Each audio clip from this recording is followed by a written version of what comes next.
I even have a question. I have a personal question for you. Why exactly? So I'm asking now. What is it? What is chasing you out of the country? Exactly. The situation on the No, because anybody listen, anybody watching this show now, looking at you, you're looking fresh. I'm only looking fresh in the face, but not inside. Inside I don't see. burning fire. I will tell you this: that just looking at you, merely looking at you. Yes. If I was a visa officer and I was going to give you student visa, I will stamp on it specifically that make sure this man returns to Nigeria when he's done. Because you're not looking like the rest of Nigeria. Rest of us that are having a hard time in the country. Right. I'm happy.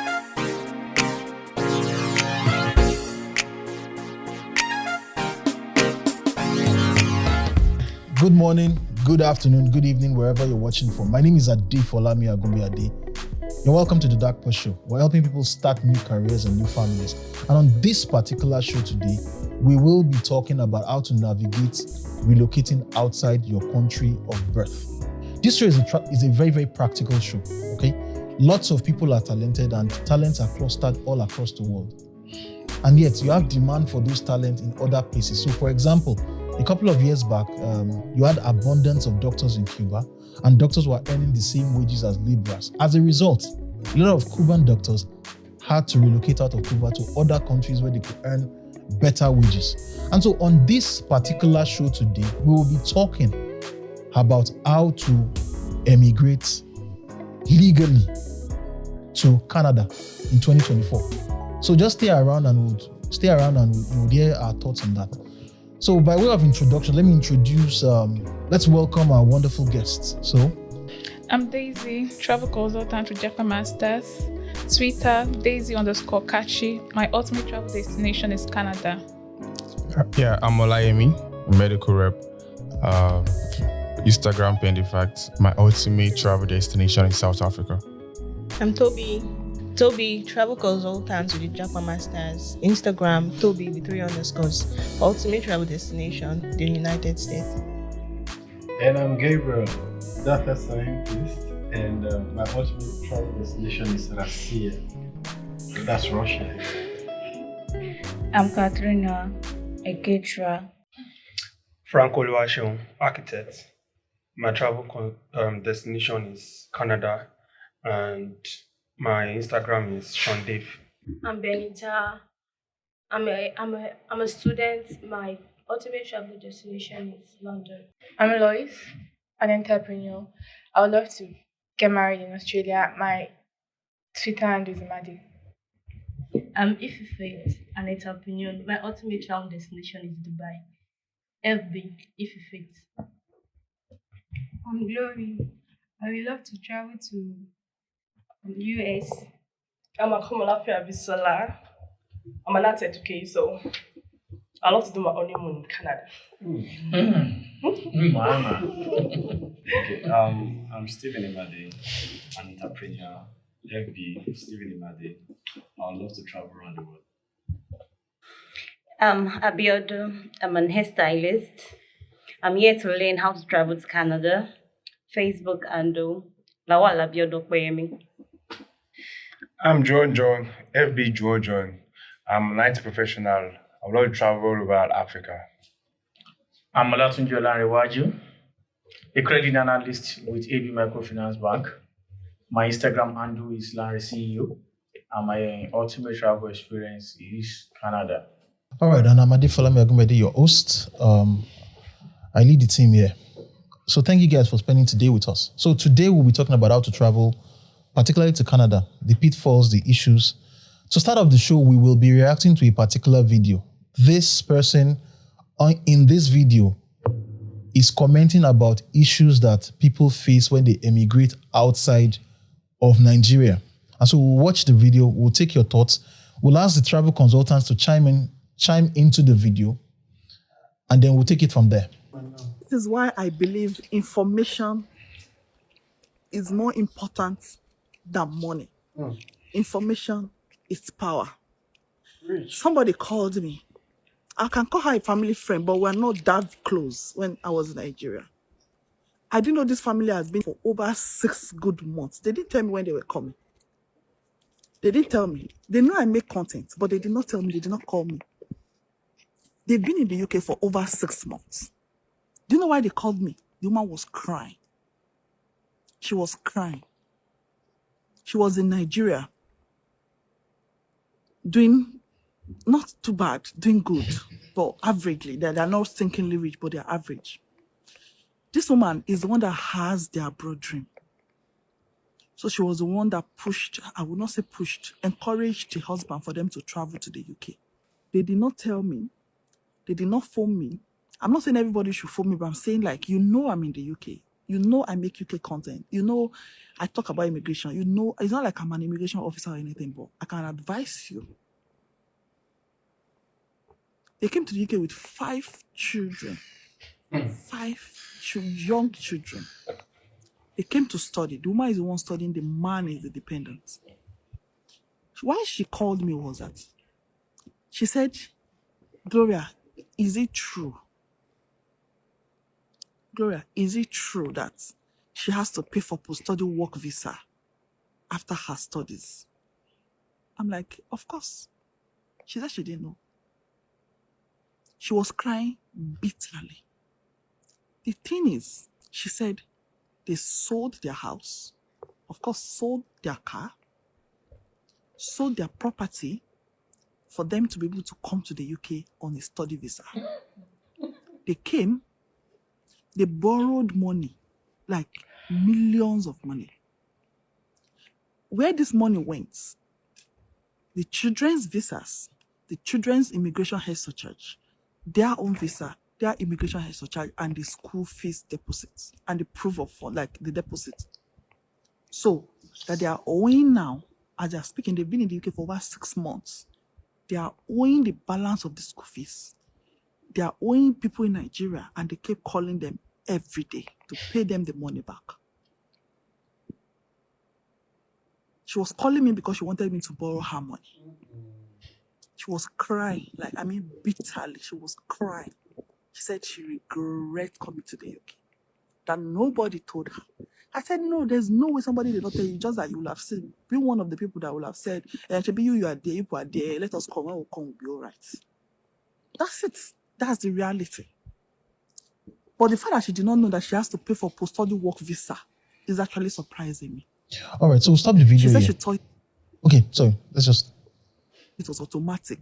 It is not automatic. For you to get post-study work visa, number one, you have to have passed in your school. The course you're coming to study, you need to have passed it. All right, so let's just pause it here. Okay, so again, on previous episodes of the travel series that we've worked on, all right, we've had people who have left comments in the comment sections in the YouTube video, and they said that it appeared as if we were discouraging people from traveling. We're not discouraging people from traveling, okay? Our goal on this show is a practical show. It's a how-to show. It's not a motivational show. We're not trying to tell people that if you believe and you will it, you can achieve it.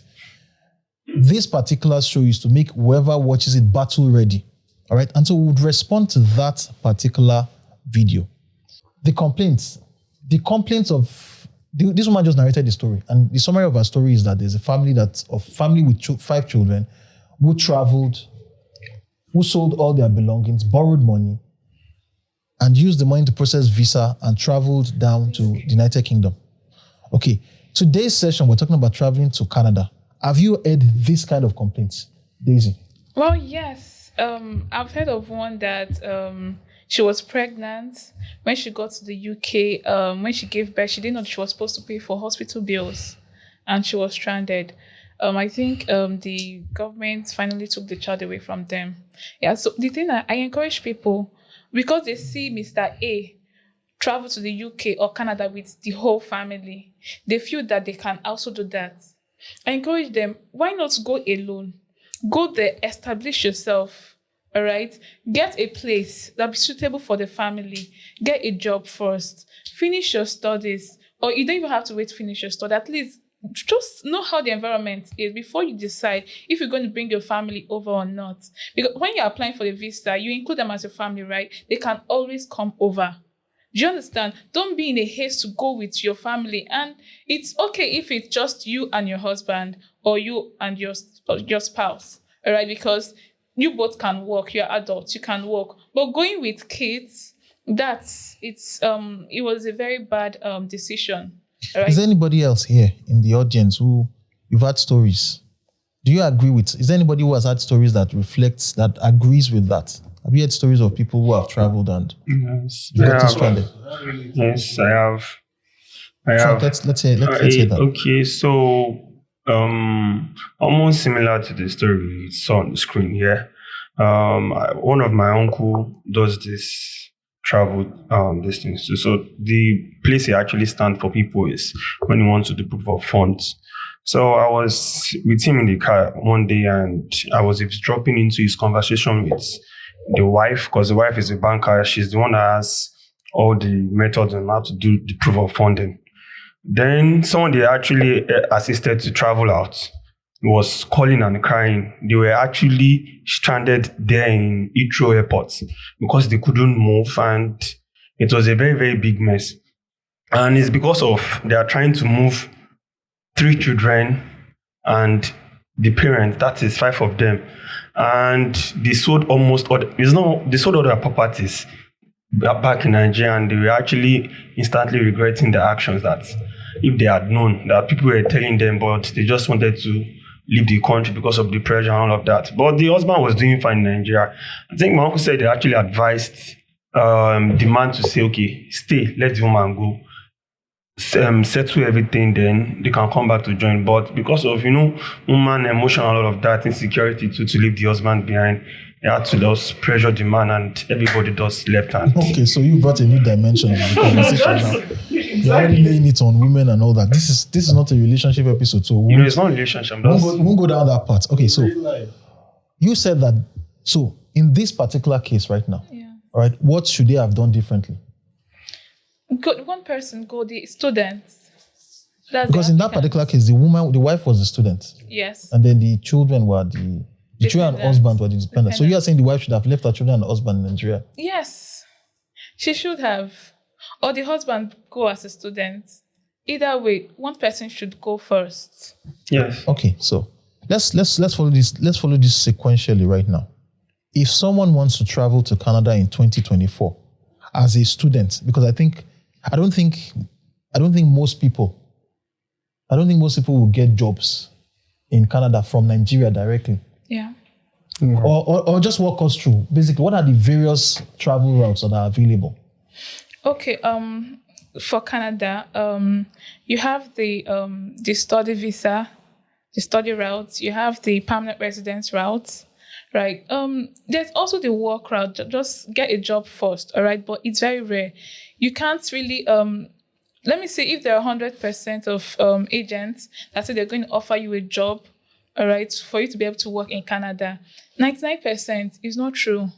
All right, just imagine I'm someone now. I'm here. I can actually get a job for someone. You're not going to pay any school fees. You're not going to do anything. What am I still doing here? What are my family members still doing here? I'm going to first send the opportunities to my family members first before sending to someone outside. Do you get? Most of them are not real. So it's better to go with a more reliable route. Do you understand? Yes. The study route is there. The permanent residence route is there. Do you understand? If you're a businessman, there's a permanent residence route for business people. What's the requirement for? Do you need to have a particular amount of net worth or so? If you have to go as like a businessman. Yeah. All right. So if we are going with the study route, because I'm sure, like you've heard, a lot of, at least we have like 3-4 people in the audience. Can I add something? Can I just? So we have like 3 or 4 people in the audience who have indicated that they would want to relocate to Canada. Okay, so if we are going with the study route, exactly what exactly would they need to do? We'll take the answer to that question, and then I'll hear what your question has to be. All right. If you want to study, all right, first thing I advise people is read about it. All right. When you read about it, and you can actually do it yourself, you can actually get an agent that can do it for you. But then first, you need to understand what they are doing for you. Follow the process. Understand the process, because getting a Canadian visa is not just the end. All right. You also have to get the study permit from the port of entry. So if you don't know everything about whatever it is you need to do when you get there, then they might end up turning you back. All right, so that's the So first listen, step. I'm not sure I got you right now. You're telling me that it's possible for people to get a Canadian visa, Yes. Yeah. and then they'll get into Canada, and they will still turn them back. Yes. At the Are you point of telling me entry. that? Yes. Okay, so why will that happen? They will ask you some questions, like your school. Some people don't even know the school they are going to. Yeah, some people don't. Yes. And they will also maybe for some schools that you didn't pay tuition deposits, all right, they want to know how you're going to pay. All right. So if you can't give them a reasonable answer, all right, they're going to turn you back. I'm short of words. No, she's actually saying the truth. Yeah. I like that you're saying. I guess it's getting the visa is not everything. It's not just the I think end. when you get to the airport, when you land from your plane or anything, the immigration officers there give the permit for you to enter Canada. Yes. Not even the visa is just for you to fly from Nigeria down to the place. Okay, yes, I've secured a visa. But the point of entry there, the immigration will give you, okay, yes, welcome to Canada. And they have to give you some interview questions. Like they will ask you some questions. If you cannot answer, you might have to go back to the country. Exactly. So basically, let me get you right. You guys are saying that it's more or less like you do like 2 levels of interviews. You interview for the visa in Nigeria, and then when you get into the country, you also interview for like entry permit. Yeah, it's just actually for there are Canada, simple there's questions no here for before there's the no visa. interview. Yeah, just when you get to the port of entry, they will ask you some questions. Do you understand? Yes, just to make sure that you're actually there to study. And the interesting part is the questions are very, very straightforward. Why are you here? Exactly. Some people don't know. Why are you here? It's as simple as why are you here? I think they have I'm here to study. I'm here to work. I'm here to visit. Straightforward questions. What But some school? persons will still fail because they are just there to do something that is. Or some agents have done it for them. They don't even know the beginning of the process to the end. All they know, you've gotten a Canadian visa. Okay, let's Bye-bye. go. Gabriel, you're about to say something there. Yes, I've gone through that process they're talking about, so I think I have some experience in that regard. Yes, when you actually want to study in Canada, you first of all get a visa, an entry visa from the country of where you're originating from, and then you will be tentatively given a resident permit. That's a sort of quote yes or no. Because before you're actually given that visa, you must have already been given that student permit. It's not as if the immigration officer at the point of entry is going to give you that permit afresh. They must have agreed to give it to you. But your performance at the point of entry will determine if you're going to be allowed into the country or not. And for to state that as a matter of fact, your visa is actually processed by the Canadian High Commission in Nigeria, but that study permit gets processed either in Ghana or in Kenya. Like in my case, it was in Kenya. Yes, it was in Kenya, it was processed. And then when you're talking of work opportunities, and you said 99% of it, I think I want to differ on that. There are certain programs for work, actually. Okay, like I know of certain provinces like New Brunswick, St. John's, St. John's in New Brunswick, York, and Toronto. I think about 5 Eastern Canadian provinces, they have a program where they call, I think, Atlantic something program. I've forgotten the middle word. That's what I was trying to check out. So that program allows for artisans from countries like countries in Africa, in Southeast Asia, who are highly qualified to sort of bid for work permit. Yes, for work permit. But it's different from their regular temporal or permanent resident programs. Have you gotten? Have you ever applied and you got that? No, I've recommended people who have applied. I have a former colleague in ICO who actually was able to do that, and she secured a place, and she has relocated with her husband. And we'll come back to you. We'll come back to you. Let's talk to Daisy, because this is what you do. You do this every day. Yeah. You are you're senior visa officer with Japa Masters. Okay, so let's hear more of your thoughts on what you just said. Okay, on that fact, I'm not saying that there are no jobs, that you can't get a job, but I'm saying you can't really rely on agents to get your job. Do you understand? Most of them, they lie to you, right? But if you search for the jobs, you can get it on your own, but you have to work. Do you understand? You have to research to get it. But you really can't rely on agents. They can't guarantee that. Yes. Do you understand me? Yes. Nice. Okay, so we get that. So the point is this, to summarize what we've gotten right now, you're saying that people should People should do their research, initial research, and as much as possible, try to get a job on time. And if you have children and you want to relocate your family, it's best for one person to go. And then once the person is settled and all that, you can make arrangements for the rest of your family to join you. Yeah. Okay, so we have that up till this point now. So can you walk us through? Sorry, I want to ask a question. Okay. For you relocating with your family, that you should go alone first. Is it for the study route? Because I know someone that went with their family, but they went through the PR, permanent residence. Okay. They went through the PR and everybody left at the same time in my office. Yeah. So is this for the study route Yes. or for all the routes? For the study route. And that's because study route is more expensive. More expensive, Yeah. yes. Okay, so this information is coming to us in bits and pieces. And if you're a Nigerian or you're a Kenyan or you're an African in diaspora, perhaps you're living in Canada right now, just leave a comment in the video. Let's hear your thoughts on every single thing that we're here. Every single thing that people are saying here. The goal of this video is to open things up so that we can really examine. If you hear anything here that is BS, you can debunk it in the comments. All right. As much as possible, we want to give people enough information to make an informed decision. So back to that now. Can we walk through? If someone wants to relocate to Canada via the study route, okay, what are the things that the person must do?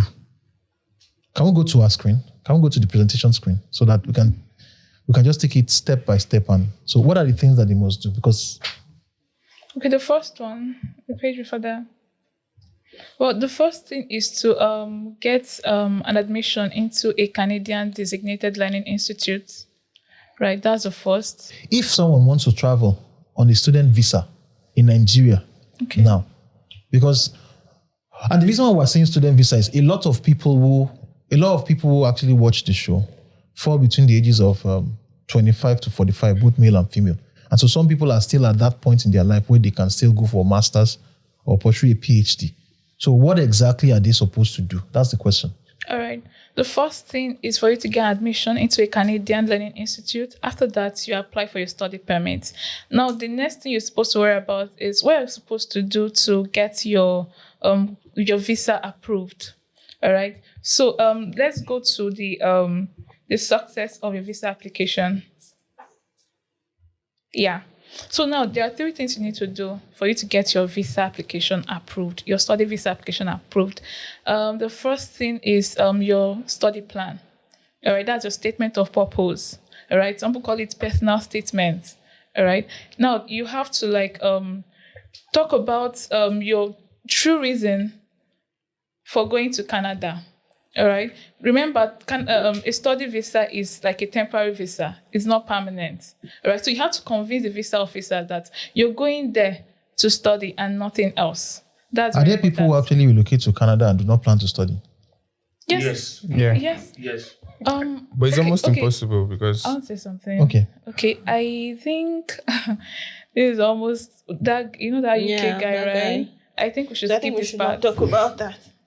Which UK guy? Some people actually study to Japa. So some people Japa to study. Yeah. Most people, majority, 90% of Nigerians that want to travel, that go through the study route, don't actually want to study. Mm-hmm. Do you understand? But I don't think it's ideal for this to be on air, considering, most people just want to leave the country. So they are going to It's a reality show now. I don't want my ass to be trapped. All right, okay, no problem. I understand what you say right now.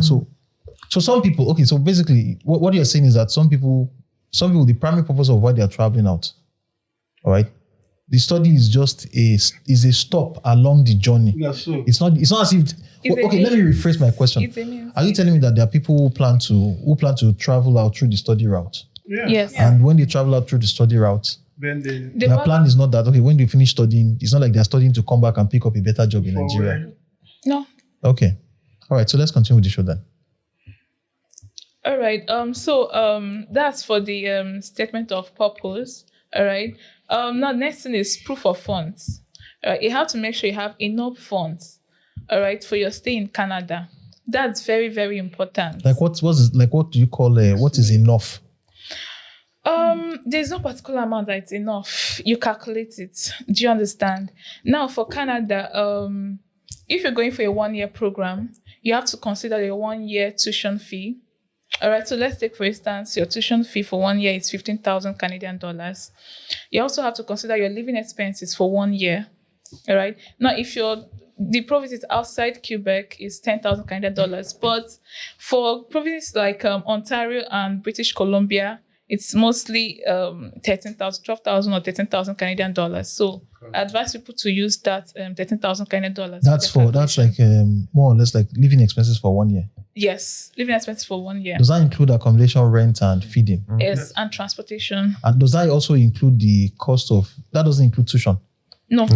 Okay, so let me. I'll pause you here, and then we'll continue. What happens if a person does not have enough money to live for a year? Well, if you don't have enough money to live, I would advise you consider other travel destinations. Okay, this is what I mean. Because when you say 13,000 Canadian dollars, for a lot of Nigerians, that's actually a sizable amount of money. Some people may have probably enough money to, maybe they have enough money to live for 6 months. Yeah. But they have family members and relatives who probably may be able to send them money on a monthly basis. Yes. Okay, so yeah, if you don't, basically what I'm asking is this: the question I'm asking is there expectation that all that money has to be in one place before you travel? Okay. Or is it something that you can, if you have somebody who works in the country and the person is willing to sponsor you on his monthly salary, for instance, the person can be sending the money to you on a monthly basis? That's the question I'm asking. Okay. What matters is IRCC expectations. Now, what they expect from you is for you to have that money in bulk. Now, if you don't, at least show cash for 1 year. If you don't have if you're going for a 2-year program and you don't have the complete money for your 2-year program, then show an evidence that you will be able to fund, all right, the 2nd year. That's what they expect from you. Okay. And that's what matters. But now, considering the situation that most people that want to country don't have all that, all right, you can actually, look for ways to, provide that. Okay, people do, and they succeed with it. So let me say personally, if you have like the living expense for 6 months, that's okay. All right. While you get there, you work. You'll be able to fund the rest of the your stay in Canada. You'd be able to. Okay, so let's come back to the audience. In the middle of introductions, there are 3 people who mentioned that they're interested in relocating in Canada. Who are those people? Right. Do you have enough living expenses set aside for 1 year? No, I don't. Okay, but is there anybody here? Because this story, what happened to this family now? This family relocated to UK, and after 6 months, they ran out of money. So, but they must have shown proof that they had enough money to. Yeah, well, Nigerians, we find a way. Okay. Yeah, we'll find a way. Yes, because a lot of money is involved. If you actually check the earnings of probably an average Nigerian trying to aspire to go to Canada to go and study, the money involved is very crazy, especially with the rate of dollars in Nigeria. Yes. I think a Canadian dollar at the moment is around 650 to 650 naira to 1 Canadian dollar. And if you are doing the math of maybe $15,000 for just expense of living, that's a lot. That's a crazy lot. That should be how much? 650 times. That's about. I think 11 million naira. Yes. Okay, just to live. So you're not even talking about the tuition. Okay, so walk us through. Let's continue. So we have living expenses about 13,000 Canadian dollars for a year for Ontario. Okay. For Ontario and Toronto, right? Toronto is in Ontario and British Columbia. Other provinces, 10,000 Canadian dollars. It's enough for living expense. But what's the maximum? What's the highest amount that you need to have for the most expensive part of Canada? That's Ontario. That's 13,000. So we have 13,000 Canadian dollars. That's close to like say 10, 11 million. Okay, so we have that. Let's assume that's in the bank. What next? Your travel fare. To show that you can transport yourself to Canada when you get the visa. Right. Okay, so I don't get. You have to show that you have enough money to buy the travel ticket before you get the visa. Mm-hmm. Yes. Yeah. Okay. Everything will be included in your proof of funds. Okay, so how much will that come up to roughly? The travel fare? Because I know that right now, I think about, I think travel fares have skyrocketed, particularly from the breakers over the past. 4 million. Some airlines is costing as much as 3-4 million or so, Yes. just to fly. Yeah, and the crazy part is Is that economy or? Yeah, Yeah, it's the economy. Yeah, it's the economy. The crazy part is that the cheaper ones transit in the US. All right, but you can't go through that route because you don't have a transit visa. Yes. You don't have a transit visa for US. All right, so you have to look for maybe the ones that will drop you in one of the Schengen areas like Italy, Istanbul, or Amsterdam. Turkey, yeah. London. So and that's one stop. 2 stop. No, transit visa is needed. You understand? So because of that, your choices or your options are limited. Wow. Okay, so that's 10-11 million naira for proof of funds, 3 to 4 million naira for No, something. not 11 million naira for proof of funds. The proof of funds, what's included in the proof of funds is your tuition fee, your living expenses, and your travel fare. Okay, so you're telling me that 11 million includes the tuition fee. No, the 11 million is just the living expenses. I think that's what you calculated it as, right? Yes, 13,500. Yes, that's just for the living expenses. Now you have to have let me take for example, tuition fees, 15,000 Canadian dollar. You need to have your 15,000 Canadian dollars in your account as well. That's right? separate. Yes. Okay, so that's roughly. So you're saying that between living expenses for 1 year and the tuition fee, you're For looking 1 at year. about 26,000 Canadian dollars. Okay. That's like 3 million naira. Sorry, I want to ask you a question.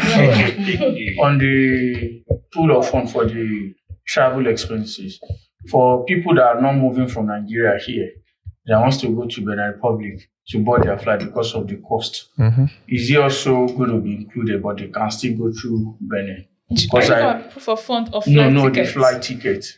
Because I know people, because of the huge cost of flight ticket, they go to Benin where they can spend like 500 to 600,000 to fly. They don't go through Nigeria because of the exchange rate. So I just want to drive to Benin Republic or Niger or Cameroon. Well, I hear people do that. Yeah, if it's possible, then it's your Canadian. Just don't care where you're coming from, as long as you land in the embassy. Yeah, so that's the port of entry. So. All right, so to bring us back on track, all right, we'll take your question, but to bring us back on track. So right now, we have living expense for the first 1 year. We have tuition. Is there any other expense that we also need to factor in? Yeah, that's what you need to show for your proof of funds. So basically, what you're saying is that if you have about 8,000 Canadian dollars or so, you are good to go. Yes. Okay. So that's by way of expenses. You had a question. Yes, no. I actually understand experience about the proof of fund, and I have a question too. Okay, I have so many friends that are actually not in Nigeria, and I can bet you they don't have what those money are saying. And they're in Canada. No, to be practical now. So this is it. I think, as I have a friend also that was applying for Canada, I was looking for this whole proof of fund and everything before I left. So the issue about this money is, I don't think the proof of fund is a must. It's coming from you. Majority of these my friends, they need to just go and look for someone that has a very large statement of account. For which country? And for Canada. And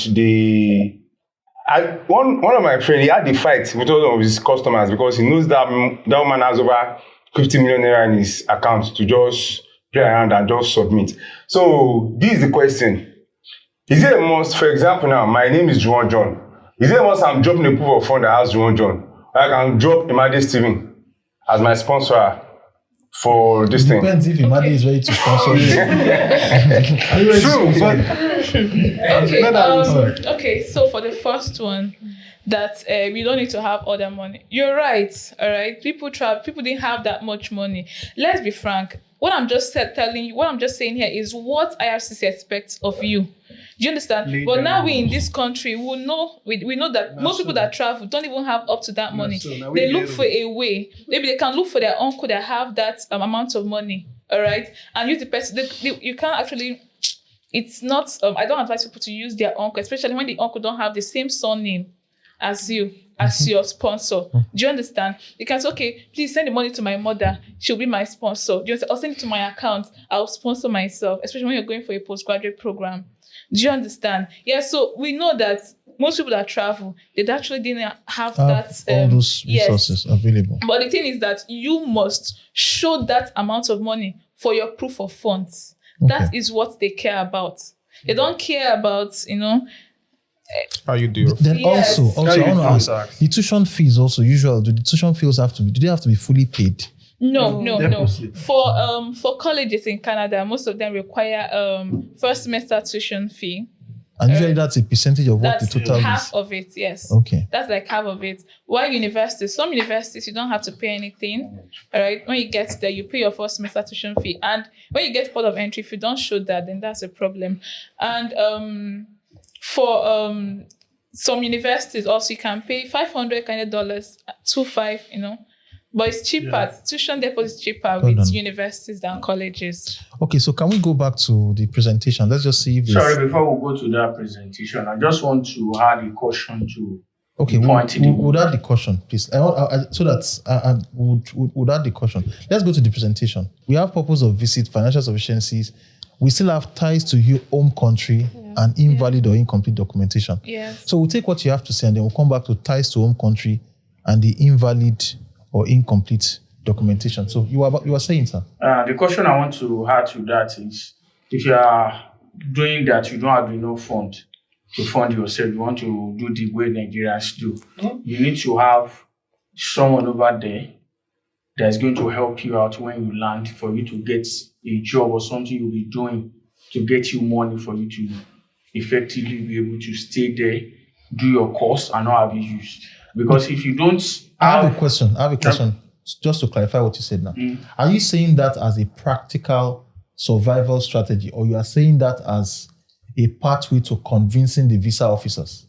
No, not to convince the visa officers. Do you understand my question? Yeah. Very clear. Because whether you have proof of funds, the reason why they said that proof of funds is because they don't want you to constitute a nuisance to their country. Exactly. So now you are saying that if for any reason, perhaps you can show the proof of funds, but when you travel, perhaps for one reason or the other, you might not be able to access all of the money. You are saying for practical purposes, you need to have somebody that can... Yes, practical purposes, you must have people over there that will guide you when you get there and help you secure a job for you to be paying that bills. So I have a question right now. Is it enough for me if, for example, I have a brother who is in Canada? Is it enough for me if I have a brother in Canada and I want to relocate? Is it enough for the brother to tell me that, okay, this person is coming, I will take up his expenses when he arrives? No. Okay. If you're going as a student in Canada, if you're going as a student, I don't advise you to tell them that you have a brother in Canada. That shows that you might not come back to your country. Yeah. But if maybe for your permanent residence, you have a brother there, then you're at advantage. Do you understand? Okay. Yeah. So having a brother in Canada works better for PR than non-immigrants. Okay, so I want to ask a question. You have to clarify what exactly is PR. Permanent residence. Okay. Sorry, sir. I want to ask a question. Okay. Is it that after you tender the proof of funds at the new port, or what you called it earlier, port of entry, yes. So is it that the authorities don't come back to double check that all you are doing is... They don't have that time. So are they not coming to double check? Maybe after some months to say, okay, you give us this proof of funds. We want to check if you still have that financing in your account and it's still sitting down there that you own it. Do you get my question? Not really. Like, would they come back when you've entered Canada already? Yes. Come back. Why would they come back? To check? The reason why I don't know, but I assume that the reason why they will not do that is because what you have is a student visa. At some point, it's going to expire, and you'll have to come. Who will be the one to go back to them? Yeah. So do you know what I want to say something?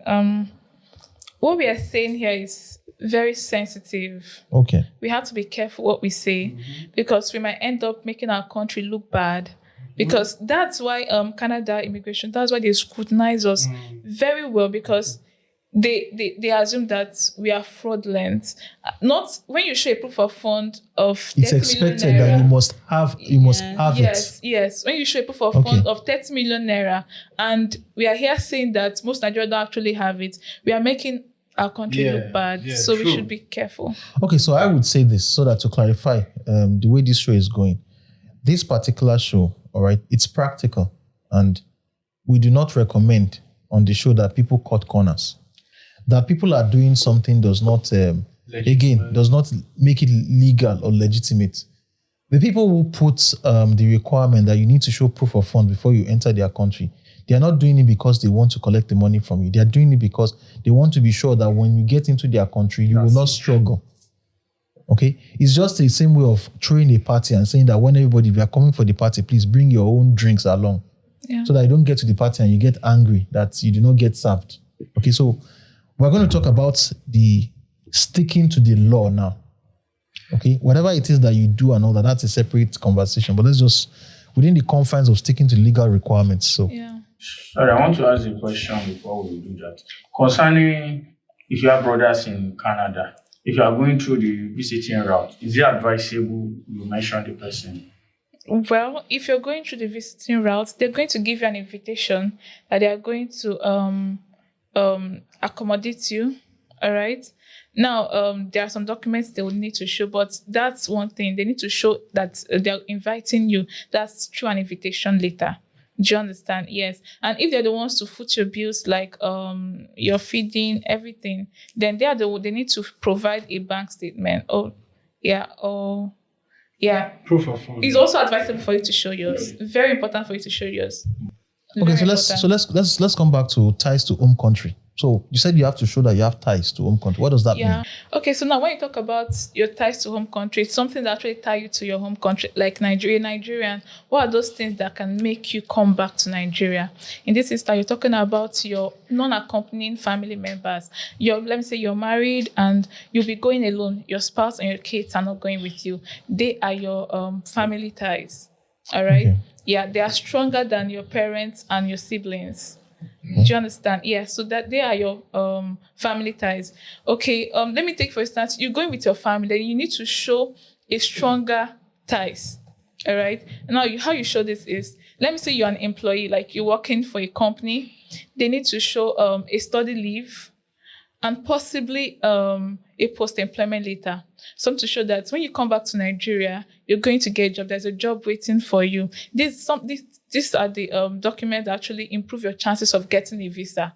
All right. Your assets, if you have any assets, you should show it. Your landed properties, your vehicles, whatever it is you have that is important to you. If there's any loan you collected, all right, you need to show it. At least they know that something will also bring you back. All right. Your promotion, all right, promotions in your workplace. Yeah. Yes. Those are one of the home ties. All right. So these are the things connecting you to your home country. With that, they are sure that you will come back to your home country. That's why when you see most of the refusal letters for Canada, you'll see something like you did not convince so that you're going to leave Canada after your study. All right. So it has something to do with your home ties. You didn't show that. You didn't prove to them that you're going to come back after your studies. All right. So we have that's where we are right now. To do a quick recap of the show. Do we have any questions? You want to ask her a question? Yes. What about if one wants to do for, let's say, relocation for asylum, like you don't want to come, something like that? Is that possible? Do you do it too? Like you don't want to come back to Nigeria? Asylum. You want to seek for asylum? Asylum. Yes. What's the reason for asylum? You need to say the reason though. Okay. Do you understand? Just enlighten us about that. For this country now, I don't think there's anything that can make you not to come back. Like any reason for asylum, especially when you're not staying in the north, right? And there's no Boko Haram issue. I even have a question. I have a personal question for you. Why exactly? So I'm asking now. What is it? What is chasing you out of the country? Exactly. The situation of the... No, because anybody listen, anybody watching this show now, looking at you, you're looking fresh. I'm only looking fresh in the face, but not inside. Inside there, burning fire. I will tell you this, that just looking at you, merely looking at you. Yeah. If I was a visa officer and I was going to give you student visa, I will stamp on it specifically that I make sure this man returns to Nigeria when he's done. Because you are not looking like the rest of us that are having a hard time in the country. Right. I'm having a hard time too. My look does not look like what I'm going. A lot is passing through me. I'm not the one passing through a lot, so it's not saying guy go. Yes. I don't really think she has already answered your question that you can't. Okay. And I understand. Jokes apart, I understand the way. The challenge people have with Nigerians, and I was not casting Nigerians, it was just the challenge people have with Nigerians, and Nigerians tend to be so resourceful. that when they want to do something, they believe that it doesn't matter what the constraints are. They have to find a way to get it done. Yes. And sometimes it means that some people cross ethically gray areas. Okay. I think it's possible. And I have observed that most people who relocate out of Nigeria don't want to come back. Tend to be people who either fall in the middle class or lower class. Extremely ultra wealthy Nigerians. Don't go anywhere. They will go for vacation and they will come back to Nigeria. Right. All right. So I think it tells a lot about where we are, where we are in the social strata than what is going on in the country itself. So, but we're not having conversations about people who want to. Okay. So to take your feedback into, we're not having this conversation because we believe that on this show, we believe that Nigerians have to help build this country. But we also realize that a lot of people at the start of their careers may have skills that may not be as valuable in Nigeria as it is in other countries. As such people should explore opportunities to earn better if they can. We also believe that some people may need to acquire knowledge, all right, skills that are not present in institutions of learning within Nigeria, and there might be need for you to travel. And that's the major reason we're having this. We do not advocate, and I will say we don't advocate that people should use the study visa route to relocate out of the country without intention of coming back. It harms people who actually want to go and study, because now you now put most of those people under increased scrutiny. We also believe you should get your money in order and get your money in place. She has said something at the beginning of this show, and I think that's very, very important. What you said at the beginning of the show is that it's important for people to do proper research. Yeah. If possible, get a job offer before you land. Okay, there are people who I have heard informally of people, painters, welders who got jobs in those countries, blue collar workers who got jobs because they had skills that the citizens of the country particularly did not want to acquire. And so those are things that one should explore. So coming back now, you mentioned something about insufficient documentation. Okay, incomplete documentation. Yeah. Some people, before you submit your study permits, ensure that the documents you're supposed to provide, everything is intact and they are correct. Yeah, some people submit incomplete documentations, like incomplete documents rather. Well, that's just it. Just make sure that documents everything are complete. You're not missing anything, because they're going to judge you by what you submit to them. That's what they're going to use to judge you. Okay, so I'm going to, because I know I have personal information about some of the people in the studio. I'm going to ask you if you are willing to share. I remember that I think it was about 10 years ago, 15 years ago. Are you willing to narrate that story? And I think that story is quite telling, so that you can people are aware of the bottlenecks. Yeah. This conversation is not. Who is this conversation for? This conversation is not for the ultra wealthy Nigerian who can pay his way through everything. The conversation we are having is for the everyday Nigerian, the everyday African, who every single naira or cedi or sefa or shilling that you have is extremely valuable, and you do not want to land in the hands of fraudsters. That's who we're having this conversation for. People who are wealthy can afford to throw 20,000 Canadian dollars. If they lose it, they go and get more where it's available. We're talking to people who, if you lose 20,000 Canadian dollars, it is a life-altering event for you. So if you fall in that category, you are the one we're talking to. Okay, so, and I think almost everybody in this room, everybody in this room cannot even afford to lose 20,000, because I am almost certain that most of us do not even have it saved up. I can't speak because we have some entrepreneurs in our midst, so we cannot speak for. All right, so let's hear you explain. You said there was a time you wanted to travel. Was it Canada or Russia? So we'll take your story, and then does anybody else have any questions? Yes, I have some. Okay, no. Let's know the number of people who have questions. How many people want to travel to Canada now? Are they, with all what you have heard so far? You're not ready. You're not ready. Okay, you have to go and get your money together. Okay, so ordinary 20,000. So how many of us women usually don't have problem with that money because they're not the one paying for it. That's why they mention their Instagram stuff, so that somebody can say, okay, you want to come to Canada, we'll flag you. Sorry, this one that wants to go to Australia for honeymoon. And this sister here too that wants to get married. All right, so you have a question. Yes. Who else has a question? You have a question. So we have 3 questions. So we'll take Gabriel's story. Okay. We'll listen to what Gabriel has to say. We'll take the questions and then we'll clarify any other thing else. And then probably more information and we'll close out the show. Has anybody here gotten scammed in the process of processing visas? Yes, yeah. Has anybody gotten a visa that was supposed to take you to a country, and when you got halfway into another country, the person was stranded? Maybe the person you called a transit visa and they found out that you were stranded in Qatar. Well, if you need a transit, if your journey needs a transit visa in a particular, let me take for instance, you're going with Delta Airlines and you require a transit visa, they won't allow you to board in the first place. Okay, so we don't have nobody has been scammed in the process of processing visas. That's a good one for this audience. But so what you have, okay, so let's hear your story and then we'll take responses to that. We'll maybe close out the show. Okay, I have 2 instances I'm going to quickly talk about. The first was in 2013. I got a visa to do a master's in Russia. So, but while my passport was still at the Russian embassy, so a quick one came up. An opportunity came to go to Mauritius. So I was like, man, this opportunity must not pass me by. So I spoke to a couple of friends, talking about not going through shady means or means that are less than legal. Yeah.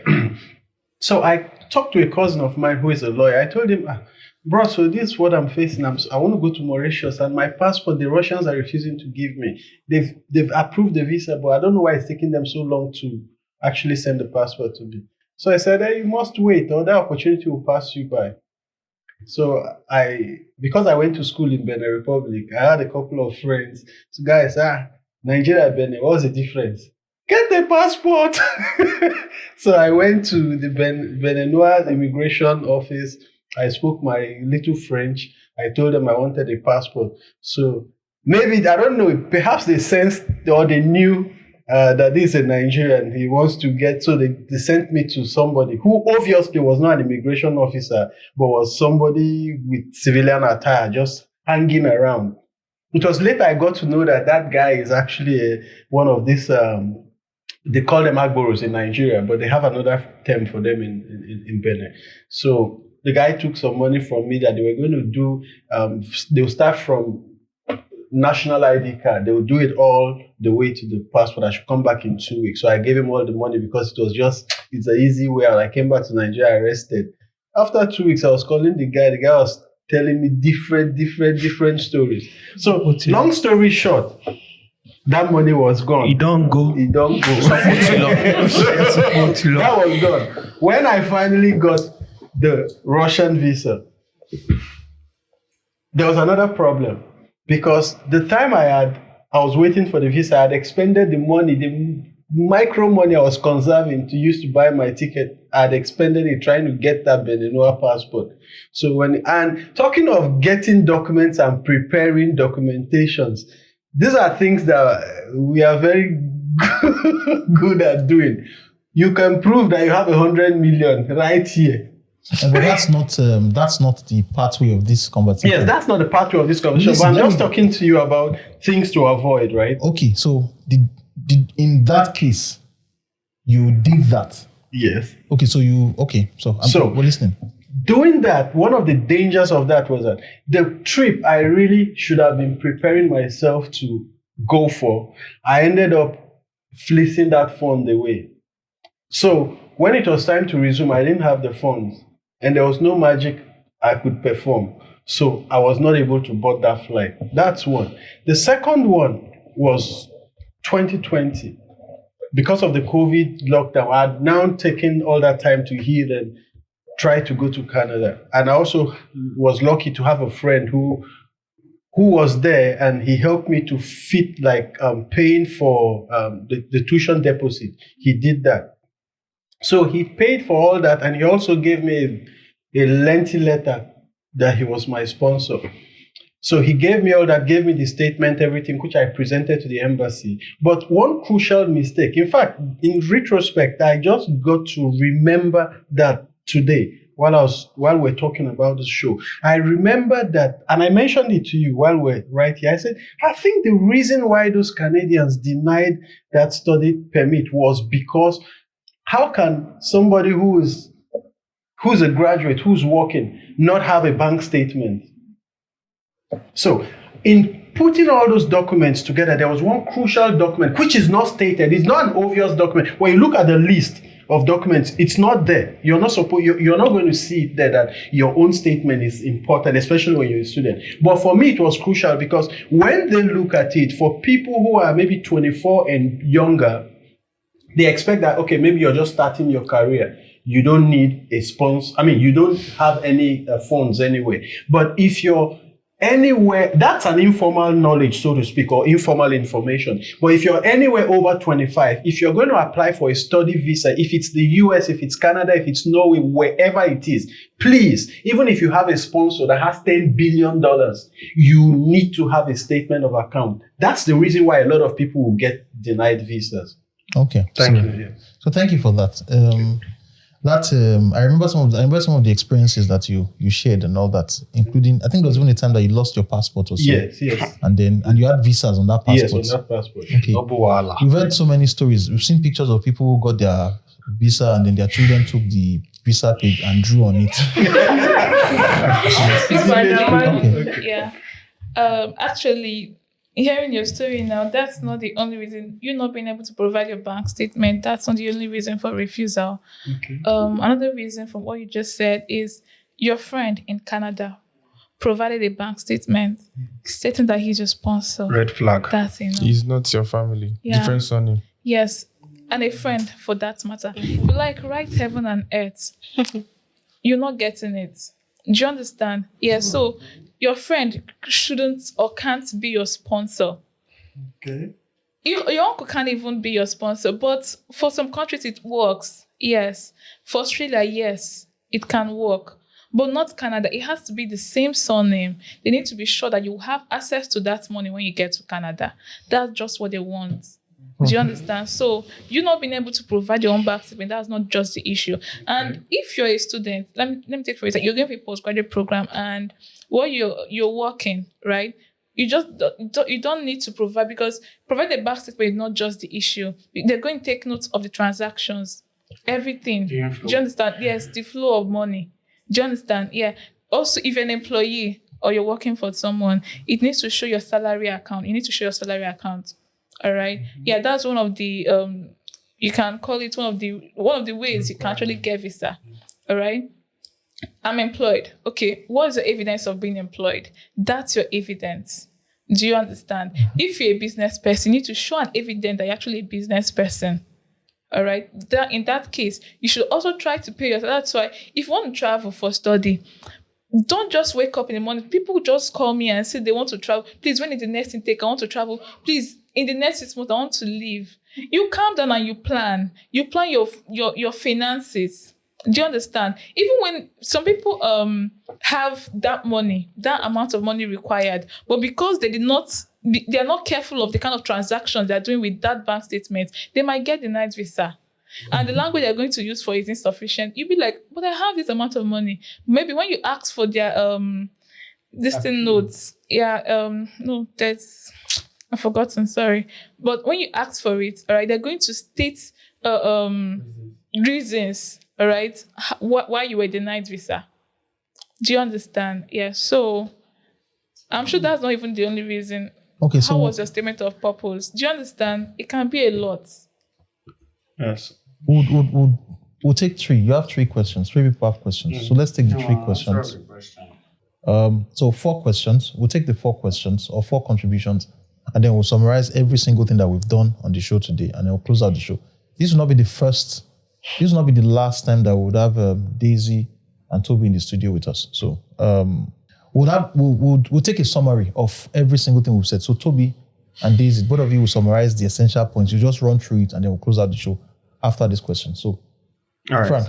Okay, so because of this whole relocation thing, I've actually been trying to look for, because of the large expense you need to go through.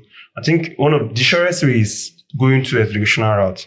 So I've been looking for like exploring my options more. Evolution. Education. Education, yes, Okay. that's what I said. I didn't say evolution, I said education route. Okay. So I've been exploring my opportunities to looking for cheaper ones. So I come across an agent. Okay, so under I think 3 million naira, that was what the guy was saying. So I will break it down to you. Okay, so he said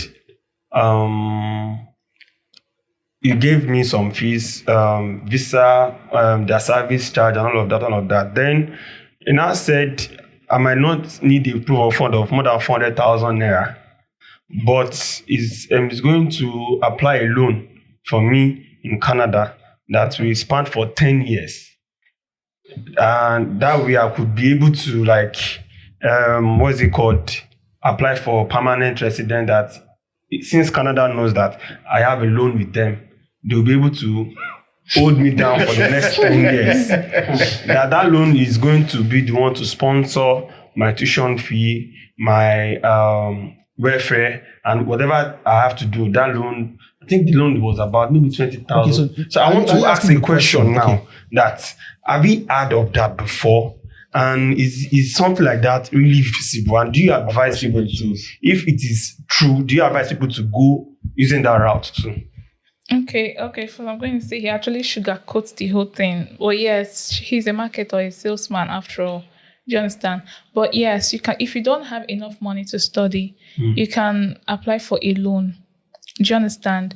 Yeah, but not all schools in Canada are eligible for that loan. It's mostly the universities and not all universities. Yeah. And now, you need to get an admission form before you can apply for a loan. All right? And if you come to me and say you need a loan, you want to study with, you need a study loan. Okay, I'm going to ask you, please, what did you graduate with? All right? Because that will determine if you're going to get an admission in a university in Canada or not, if you have a chance.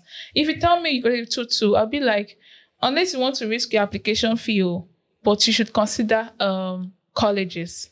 All right? Now, if you have 2-1 and above, you can give it a try. When you get an eligible school, all right, a school eligible for a study loan, we apply for the loan for you. When you get it, you have, while you're there, you can, you pay monthly. You also have a 10-year period to pay for it. Do you understand? But that does not mean that's a guarantee for PR. All right? I advise people, pay up your loan fast so that you work towards your PR. Okay, it can also be a challenge, but if you don't have the money, that should be the surest route for you. So is it advisable to go using that route, to take a loan from the country? Yes, of course. If you don't have it, if you really want to study, all right, you don't have the funds to do that, you can go for the loan. It's actually flexible. Paying for it is actually flexible. Do you understand? Paying for it is actually flexible. You can do it. Do you understand? I also want to add that what you're going to study can actually affect you getting the loan or not. Yeah. You can't go there and just want to study anything that will not hold weight, like you getting a job and actually paying back your loan and expect to get the loan. Okay. So for instance, now let's say I want to go and study architecture. Well, you can't just choose any course. You can't just choose any random course. It has to be related with your your academics and your yes. Do you understand? Yeah. It has to be these STEM programs, science, mathematics, technology, engineering. Yeah. So do you understand? Yeah. You have a higher chance of getting it.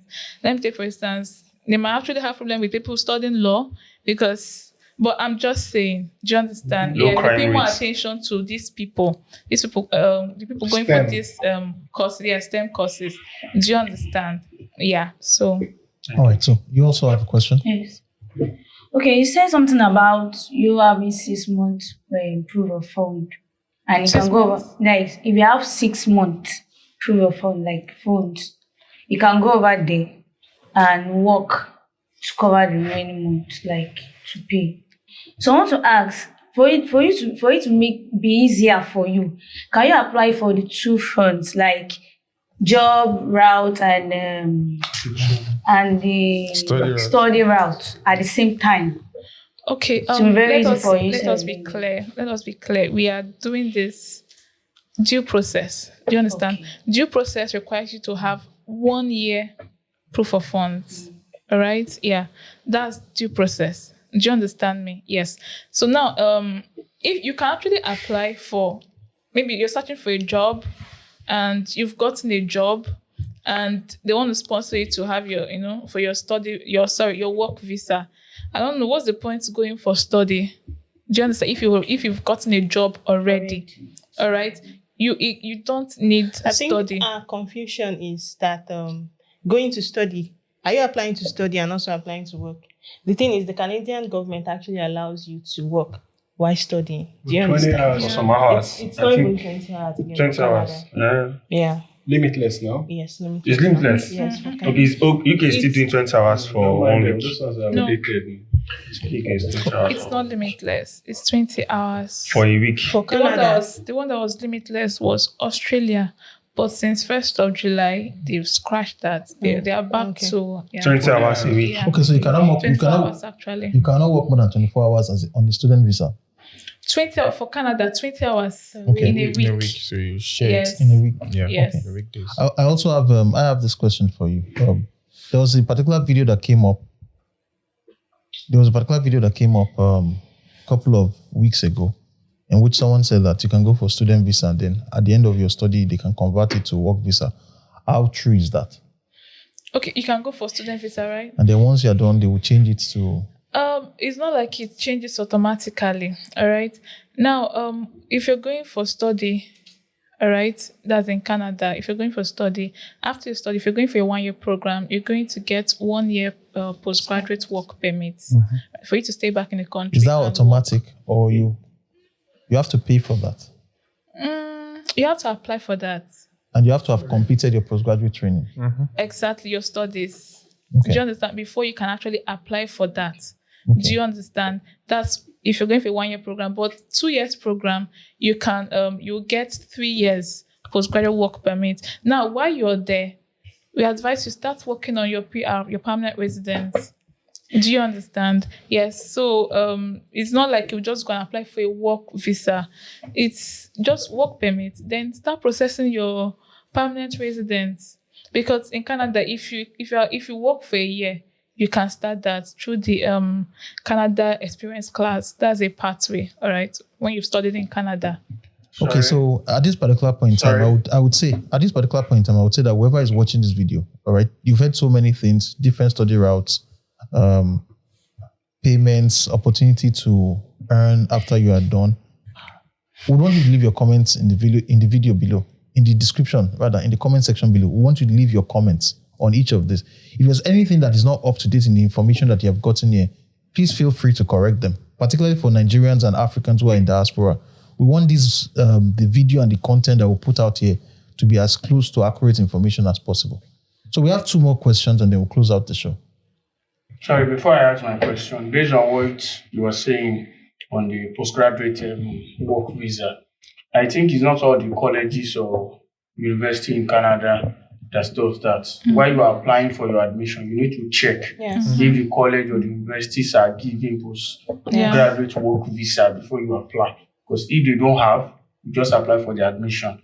Once you finish, you have to come back. You have to come back. Okay. The question is for clarification. Somebody put a video on Instablog that if you are going to Canada on visiting visa, or maybe you are going there for study, when you are booking your ticket, one of the way they check if you are not going to come back is when they see that you book a 1-way ticket, meaning that you are just booking a ticket to go.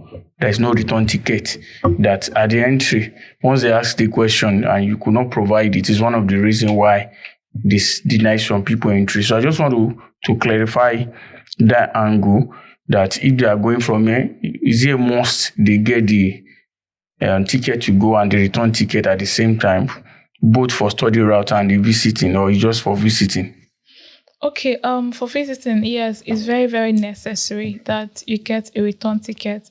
For study, if you're going for, because 1 year program is from 8 months, it's mostly 8 months. That's the actual period. So I advise to get a round trip ticket. Do you understand? But if you're going for a 2 year program, nobody will really expect you to have a return ticket. Okay, and so we have one final question, Lois. I've been hearing about there's this stuff I've been hearing about like where somebody can apply, like you tell somebody to come over as your nanny for your kids. I don't know if you understand. Like you tell somebody in Nigeria, like you want them to come over to Canada as your nanny, even though the person is related to you. I don't really know, how does that work? Well, you can't just one thing for Canada, they are big on family. Who is the nanny? Your family member, your mom, your dad. Yeah, you don't even need to tell them that it's a nanny, that he or she will be a nanny. All right. If it's a family member, apply for a visiting ticket. Once you meet the requirement, you're going to get a visa. All right. But if it's like someone that is not a family member, there's no guarantee for you to get visa. There's no guarantee. All right. So we're going to do a brief recap. So you're going to recap so you summarize every single thing that you've said so far. Do you want to run through the summary? Yeah. Okay, so let's just run through the summary of everything you've said so far. Okay. So in summary, for you to apply for a Canadian study permit, you have to get an admission in a Canadian designated learning institute. All right. And now for you to prepare very well. One thing I didn't talk about is the course you want to study. People make this mistake of maybe they heard that health courses, that's what pays well in Canada. So they automatically wants to become a nurse or a social worker or a public health practitioner. Do you understand? You see people that, okay, let me take for instance, I have someone that called me one time. She graduated I think microbiology. Yeah, she's a microbiology graduate. All right. For 7 years, she has been doing business. No experience in that microbiology field. All right. Now she wants to go for a postgraduate program in Canada and said she wants to go for medical laboratory science or public health. And I'm like, you don't even have any experience in that field. How do you think that works? She said that she have some of her classmates then have gotten admission to study this. I said, okay, one question is, where did they get the admission? In Nigeria, right? Okay, fine. What was their occupation? That's what you're going to consider. All right. Now, also another thing to consider is it Canada? Okay, so this is very, very important. You can't just wake up in the morning and say, I want to become this. I no longer want to do this. This is what I want to do because that's what pays. All right. You can't do that. You need to study a course that's in line with your academic and career.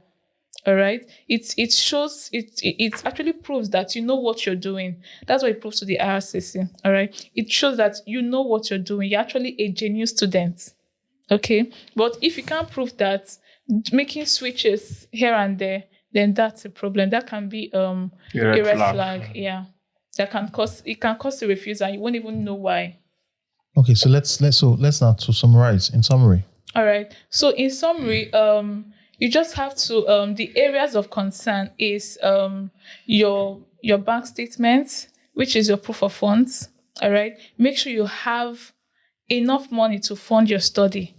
All right. You also need to make sure that you don't have large amounts of money paid into an account without an explanation. You need to explain why that large sum of money was paid into the account. All right. You need to give a good explanation. All right. So that's for the proof of funds. Now you need to make sure that you explain that in your statement of purpose, you need to show that you are a genuine student and you're going to come back to your country. Every document you submit should be explained on your SOP. Do you understand? Yeah. So the SOP is a vital document. All right. And the last part is your home ties. You should make sure that your home ties are in order. If you're working for anybody or any company, make sure they give you a post-employment letter. Or even if they don't have any intention of giving you a job, yeah, you should get that. A study leave. Okay. You don't have to go with every member of your family. Okay. If you're maybe just you and your spouse, then good. All right. If it's just if you have kids, I advise you go alone. All right. Check out the environment. Make preparations for them. They come in so that they don't suffer. Okay. Yeah. So that's all. That's all I can say.